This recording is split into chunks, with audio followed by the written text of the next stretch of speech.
In a bold move this Thursday, President Donald Trump signed an executive order aimed at restoring what he describes as truth and sanity in American history.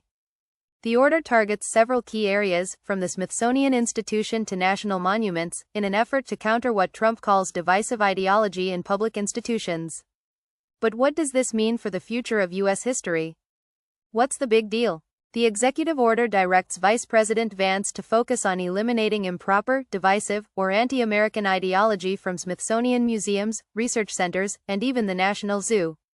Trump's administration is pushing Congress to make sure that taxpayer dollars aren't spent on exhibits or programs that, in his view, degrade shared American values or foster ideologies dividing the nation by race. A bold claim, right? The Smithsonian, known for being a beacon of American culture, is under fire in the order.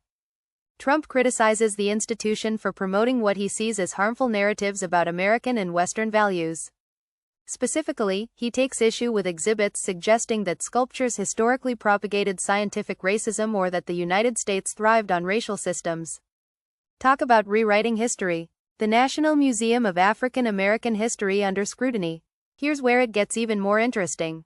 The order also criticizes the National Museum of African American History and Culture, pointing out past suggestions that values like hard work, individualism, and the nuclear family are somehow part of white culture. Could this be an overreach, or does Trump have a point in challenging these interpretations? Additionally, the order mandates the Smithsonian's American Women's History Museum to celebrate women's achievements and specifically not to recognize men as women. It's clear that the executive order seeks to return focus to traditional views on gender and history. Restoring monuments, one at a time. But wait, there's more. The executive order also calls for the restoration of national parks, monuments, and statues that have been improperly removed or changed in recent years.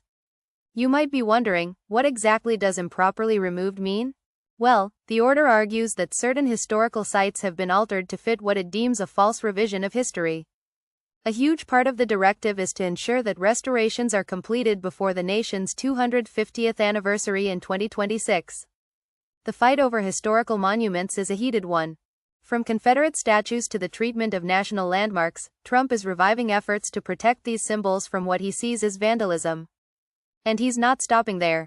The National Garden of American Heroes, a project he first proposed back in 2020, could be coming to fruition soon, potentially creating a space to honor key figures in American history.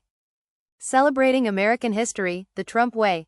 At the end of the day, Trump's executive order frames this move as a fight to ensure that American history is celebrated in a way that is accurate, fair, and with pride. Is this just political posturing, or is this a serious attempt to reshape how Americans engage with their past? We've seen similar clashes over how history is remembered, and this executive order only adds fuel to the fire. Whether you're a history buff or just trying to make sense of today's polarized landscape, it's clear that the debate over how we preserve and interpret history is far from over. So, what's your take on this?